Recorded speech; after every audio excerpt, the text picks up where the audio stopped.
Hola, me llamo Víctor, tengo 19 años y soy de alta capacidad. Bueno, como ya he dicho, me llamo Víctor Pons, y soy estudiante de psicología de segundo año en la UB y yo descubrí que era superdotado con 17 años. Es decir, que toda mi vida no lo he sido, con lo cual puedo hablar desde el punto de vista de alguien que nunca lo ha sabido, pero en verdad lo era. Y bueno, os voy a dar mi opinión sobre lo que es, para mí, ser de alta capacidad y todo lo que comporta. Para hacer una breve introducción, porque supongo que mucha gente de los que vayan a ver este vídeo ya sabrán o intuirán lo que es ser de alta capacidad. Ser de alta capacidad es, en parte, porque no acá es una definición muy correcta, pero generalmente y a nivel más fácil se podría decir que es alguien que supera el 130 de la puntuación del QI, ¿no? de cociente intelectual, pues supera el 130 en la escala de inteligencia de Stanford-Binet. Es un tanto raro porque hablamos de una escala que tiene más de 100 años y que no se adapta para nada a la complejidad cultural y a la complejidad humana que hoy en día conocemos en el mundo de la psicología. Hay muchos más parámetros, hay muchísimas más áreas y son las que, desde mi punto de vista y mi experiencia, me gustaría tratar en este vídeo, que son las cosas que desde mi punto de vista te hacen o te provoca ser de alta capacidad. Bueno, a mí me gustaría hablaros de lo que para mí, en mi opinión, significa ser de alta capacidad. Ser de alta capacidad es algo complicado porque tienes que estar siempre justificándote a la gente de por qué eres de alta capacidad, o como te llaman ellos, superdotado, que es un término mal usado que ya explicaré en otro vídeo. Siempre tienes que estar justificándote del por qué no... ¿Por qué eres diferente? ¿Por qué eres más inteligente? Siempre son estas preguntas que te hacen y qué haces para ser superdotado y muchas cosas de este estilo. Luego, entonces, en mi opinión, hay varios puntos que, desde mi punto de vista, sirven para definir lo que es una alta capacidad, que son la incomprensión y la soledad. Te sientes muy solo al ser de alta capacidad, o sea, no tienes la sensación de que nadie entienda por lo que pasas, no entienda lo que piensas o incluso no entienda lo que puedes llegar a sentir, que es algo mucho más profundo. Porque de alguna manera eres mucho más maduro que los demás, o sea, no quiere decir que hayas vivido más cosas, ni siquiera que afrontes con más madurez la vida, pero sí que en tu cabeza tienes una perspectiva mucho más adulta y mucho más reflexiva de lo que está pasando a tu alrededor, y todo es sujeto de pensamiento, o sea, todo tienes que dar una vuelta, todo tiene un sentido, y nada acaba de tenerlo, o sea, tú estás dándole vueltas a todo y no lo acabas de ver exactamente. Luego, otro punto bastante típico, en mi opinión, que me caracteriza a mí y a muchísima gente con altas capacidades, es que somos gente muy sensible, o sea, tenemos lo que se conoce como la hipersensibilidad, la mayoría de nosotros, y básicamente es que tú, por tu manera de ser, por tu condición, porque eres una persona diferente y punto, todo lo que pasa a tu alrededor tiene un impacto mucho mayor en ti que el que podría tener para una persona que no es como tú. Me explico. La hipersensibilidad tiene varios ámbitos y al que me gusta más especificar es el ámbito sensitivo. O sea, tú eres capaz de oler, de ver cosas que la gente no ve. No porque tengas unos sentidos físicos desarrollados, es decir, tienes los mismos que el resto de la gente, solo que a nivel de asociaciones en el cerebro tienes una gran cantidad de conexiones y como que todo lo procesas más y todo es más llamativo. Por ejemplo, la detección de targets en estímulos complejos es una prueba muy típica para detectar la inteligencia y puntuamos muy alto por eso, porque somos capaces de ver aquello que nos salta, pero no porque sea llamativo, sino porque lo vemos directamente. O por ejemplo los olores, es muy típico que identifiquemos una gran cantidad de objetos, gran cantidad de conocimiento, incluso de memoria, a olores. Y sobre todo el hecho de que cuando tú hueles a alguien eres capaz de identificarlo completamente como el resto de la gente, pero tiene como un matiz mucho más profundo. O sea, los olores pueden ser o muy fuertes o no notarlos, y si son muy fuertes son un asco, o son buenísimos, es todo siempre un extremo. Luego también está la hipersensibilidad emocional, o sea, somos gente muy, muy emotiva, que nos afecta a todo mucho. Y que cuando se suele encontrar a alguien con altas capacidades que dice que no le afecta lo que le pasa en su entorno, en verdad es mentira. O sea, yo creo que cuando alguien dice, no, a mí lo que me pasa en mi entorno no me afecta, porque yo soy mucho más duro y tal, es porque o le han hecho mucho daño o ha tenido que adaptarse a no sentir o a evitar sentir para que la gente no le haga más daño. Y es algo muy triste porque mucha gente ni siquiera sabe que es de alta capacidad, pero todo esto lo lleva a cabo, entonces son gente que no sabe por qué le pasan estas cosas y le pasan. O sea, es bastante complicado. Luego otra parte de la hipersensibilidad sería la hipersensibilidad motriz, o sea, somos personas que desde muy pequeños destacamos ya por movernos muchísimo, nos gusta correr, nos gusta saltar, pero como a cualquier niño, o sea, porque cuando somos niños no dejamos de ser niños, o sea, no somos pequeños Einsteins, no somos genios, somos niños con una capacidad intelectual mayor o diferente, como queráis llamarlo, pero no dejamos de ser eso, niños. Entonces, lo que se nota mucho es que cuando algo es un objeto de emoción que provoca una gran motivación en los niños, sobre todo, se muestra una gran expresión motriz, o sea, los ves que se mueven mucho y que tienen la necesidad de moverse, no por molestar, sino por la necesidad física de moverse. Es decir, están contentos, tienen que moverse, o a lo mejor no, o sea, es que nos encontramos como siempre, en un lado o en otro. Luego otra cosa muy típica que no la suelo poner como el hecho más identificativo, porque sí, la gente se queda allí, ¿no? En la capa más superficial, que es la inteligencia, pero en mi opinión la inteligencia cuanto menos es secundaria, o sea, ¿de qué te sirve toda la inteligencia que tú tienes si no eres capaz de ser feliz? Si no eres capaz de vivir tranquilamente tu vida sin tener que justificarte, sin tener que preocuparte de si eres normal o no eres normal, es cuanto menos secundario.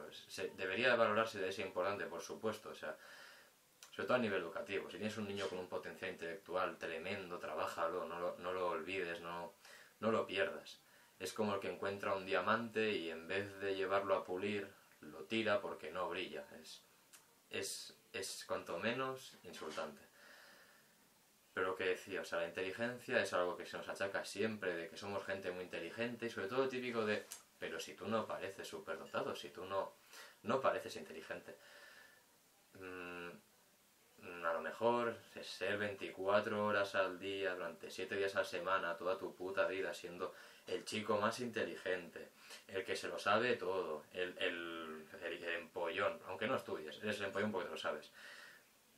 O incluso el friki, porque en algunos ámbitos de este mundo y de este país, pues saber cosas está mal visto. Y cuanto más sepas, peor. O sea, cuanto más ignorante seas, mejor. Acabarás en Gran Hermano y cobrando una pasta que flipas. Pero si eres inteligente, poco reconocimiento te va a quedar. Entonces, con los niños en las escuelas pasa lo mismo. O sea, son pequeños entes de saber. O sea, les gusta aprender, son curiosos, que es otro punto de la hipersensibilidad, la curiosidad intelectual, ¿no? La sensibilidad intelectual, o sea, las ganas de saber las tienen, la traen integrada. O sea, yo trabajo con estos niños, tengo un niño de 5 años que es una maravilla porque le encantan los dinosaurios y solo quiere aprender de dinosaurios, y ahora está en esta fase de dinosaurios. ¿Qué tiene que hacer la profesora, que tendría que hacer la familia? Pues trabajar ese tema para que el niño lo disfrute cuanto más posible y que sea feliz con los dinosaurios. O sea, si hay niños que les gusta el fútbol y que quieren jugar al fútbol, pues deberían jugar al fútbol. De la misma manera que si hay niños que les gustan los dinosaurios, deberían estar tranquilamente aprendiendo de los dinosaurios y jugando con los dinosaurios. Porque es una parte súper importante del desarrollo, que jueguen. Pero que si quieren jugar con algo que es intelectual, que lo hagan. O sea, no tenemos que posponer los conocimientos. Un niño a partir de los 2 años ya es capaz de conocer, ya es capaz de aprender cosas como las entendemos nosotros. O sea, aprenden desde que nacen, pero aprenderlas a nivel ya cognitivo y consciente, a partir de los años ya pueden aprender. O sea, es un desperdicio de tiempo y de oportunidades empezar a enseñarles cosas a partir de los 5 años, o ya incluso en algunos casos que lo aprendan solo en la escuela. Y ese es un punto que me gusta mucho hablar, de que no es tanto lo que tú hagas en la escuela, lo que hagas en casa, es lo que hagan contigo en general. O sea, yo nunca he sabido que era superdotado hasta los 17 años. Hasta entonces yo he sido una persona feliz, exceptuando la etapa de la secundaria. Yo fui una persona muy feliz. O sea, yo me encontraba a gusto en mi familia, tenía amigos, estaba a gusto en mi colegio, no tenía ningún problema, y con lo cual, al no tener ningún problema, nunca detectaron una necesidad de hacer nada, porque como yo estaba bien, sacaba buenas notas y no daba ningún problema, no destacaba a mal, pero sí que destacaba bien. O sea, si en otro vídeo podría hablar, ¿no?, de cómo era yo de pequeño y de cómo hablaba, cómo empecé a aprender cosas, y podría ser muy interesante. Pero nunca destaqué, con lo cual pues no necesitaba una intervención educativa. A lo mejor sí, a lo mejor no, pero no necesitaba. Luego, la parte de la creatividad. La creatividad es súper importante. O sea, ¿cómo saber si un niño puede o no puede ser de alta capacidad? Escúchalo y escucha de verdad lo que está diciendo. O sea, si tu hijo, tu hija, tu alumno, tu alumna, o incluso tu compañero del trabajo, pues también lo verás en edades mucho más adultas, pero a lo mejor no tanto. Si tu compañero, tu alumno, tu hijo, lo ves que habla y tiene una imaginación brutal, que es capaz de montar grandes historias en su cabeza y incluso las modifica, esa es otra. O sea, desde muy pequeño a mí me pasaba, y mucha gente que conozco también le pasa, es que modificas las historias, no por mentir para ser malo, no, modificas la realidad siempre con un poco más. Es decir, si tú quieres contar algo que ha pasado 3 veces, dirás que ha pasado 4. No cambia casi nada el relato, pero necesitas esa magnificencia, necesitas esa exageración de la realidad para, de alguna manera, desvirtuarte de donde estás, porque la realidad puede ser muy aburrida. Entonces, si escuchásemos más a los niños y a las niñas cuando hablan y cuando dicen lo que piensan o cuando están jugando, o sea, la mejor manera de saber si un niño es creativo es verlo jugar. Si es capaz de crear historias con desarrollo de personajes, traiciones, relaciones amorosas incluso, puedes descubrir mucho de si ese niño es creativo o no es creativo. Y esto en parte viene también por los padres. Si algún padre me está viendo, pues intentar comprar juguetes que cuanto más dejen a la imaginación mejor, porque hoy en día la industria del juguete está pensada para que el niño sea un consumidor y no sea un creador. Entonces, si tú eres un consumidor, no eres un creador, no eres capaz de crear tus propios relatos y por tanto nunca serás capaz de desarrollar esa imaginación. Y puede parecer una tontería, pero imaginaros que hubiese pasado, por ejemplo, si los grandes escritores o los grandes pintores de hoy en día no hubiesen podido jugar y desde pequeños no hubiesen podido imaginar, sino que desde muy pequeños se han dado un dibujo con los números marcados y aquí va el rojo, aquí va el azul y cuando lo acabas de pintar, muy bien, has cumplido el logro de este juego. No tiene un sentido lógico el que marques el sentido del juego, porque si juegas eres creativo y si eres creativo serás capaz de hacer cosas muy importantes. O sea, no es ni medio normal el que no se quiera fomentar la creatividad, a no ser que sea una escuela que se basa en eso, como la gran mayoría, en matar la creatividad. O sea, yo en mi etapa escolar, la única vez que tengo la sensación de haber desarrollado mi creatividad al 100%, de estar creando lo que yo quería, al menos en secundaria, fue en cuarto de la ESO, cuando en plástica, bueno, hacíamos como proyectos, pero eran proyectos de hoy toca dibujo con ceras, hoy toca dibujos de Navidad, o sea, muy, muy básico. Y uno de ellos era hoy toca hacer dibujos con pasteles, y es un proyecto que cuenta tanto por ciento de la nota, porque eso es muy importante en la escuela, si no vale nota no lo hagas, total no te va a servir de nada, y eso es otro gran error. Pues me tocó hacer un dibujo de Toulouse-Lautrec y lo hice tranquilamente porque yo estaba libre. O sea, a mí no me dijeron, haz un dibujo de Toulouse-Lautrec, a mí me dijeron, hay que hacer dibujos con pasteles y ahí nos dieron pues un abanico brutal de dibuja lo que te salga de las narices. Pues yo cogí mis colores Goya que me compré, no, ni me los compré, me los regalaron, o sea, cogí una cosa de meditación que eran lo que yo creía que eran pasteles Goya o colores y empecé a dibujar y estuve como 2 semanas dibujando y acabé haciendo una réplica exacta de un cuadro de Toulouse-Lautrec. Y aparte de eso no recuerdo haber hecho nada más creativo en toda la secundaria, o sea, es que, bueno, un trabajo y poco más. Es muy insultante que no se fomente la creatividad y más en gente como nosotros, que derrochamos esa creatividad. O sea, tenemos una creatividad brutal y si no me creéis tendríais que ver cómo son estos niños porque de verdad que se les nota. Notas que necesitan crear, necesitan realidades ficticias y tristemente acaban recurriendo a ellas cuando el entorno no es bueno. Es muy típico el estigma del niño superdotado que lee. A mí no me gusta leer, pero yo soy una excepción bastante rara.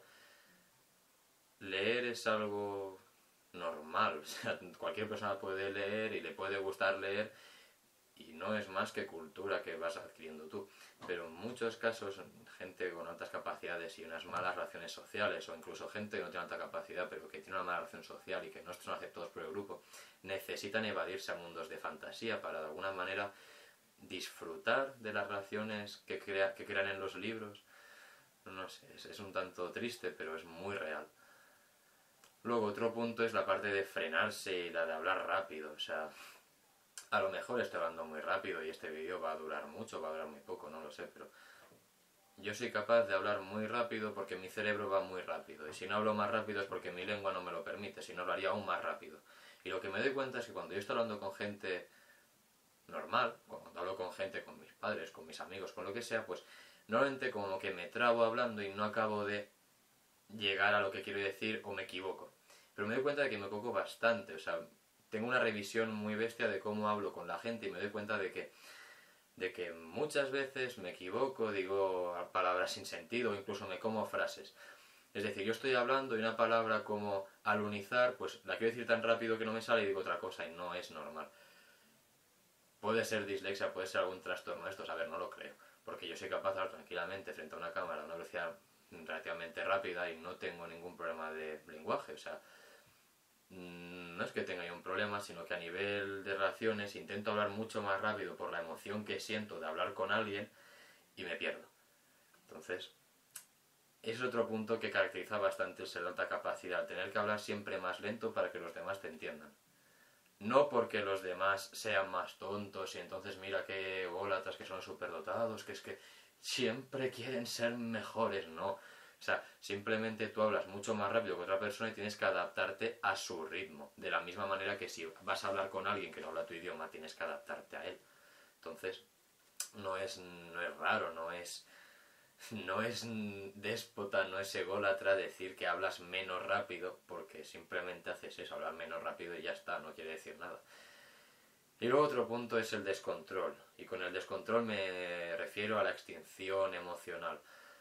O sea, cuando tú motivas a un niño con altas capacidades a que haga algo y literalmente lo tienes motivado, o sea, ese chaval o esa chica está emocionado con lo que está haciendo, el problema viene después para extinguir esa motivación, ¿no? Cómo acaba el trabajo o cómo vuelve a la serenidad.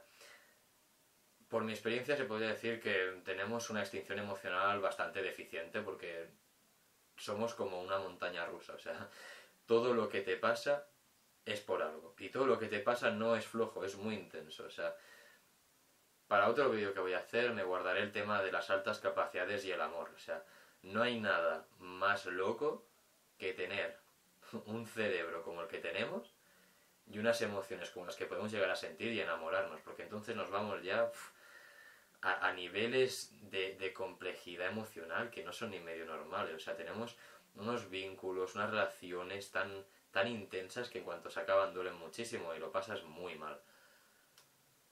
Y luego ya en resumen me gustaría decir que ser de alta capacidad no es tener un número.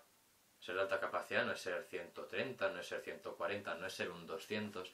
Ser de alta capacidad no es ser Sheldon, no es ser Leonard, no es ser Rashid Khosrapali, no es nada de eso. O sea, ser de alta capacidad es ser tú mismo. O sea, no tiene nada que ver de si eres mejor, eres peor. Simplemente tienes un cerebro diferente. Y que tu cerebro sea diferente no es inusual, no es algo sin sentido, tiene mucho peso, o sea, tener un cerebro que va y funciona diferente al de los demás hace que tú funciones diferente al de los demás. Entonces, volviendo al primer punto, te sientes muy solo, te sientes muy incomprendido y la gente nunca acaba de entenderte lo que te pasa. Y a lo mejor sí, pero tenemos tanta complejidad dentro de nosotros que a lo mejor no nos damos cuenta de que la gente nos acepta, la gente nos quiere. Y eso es una gran putada para el día a día.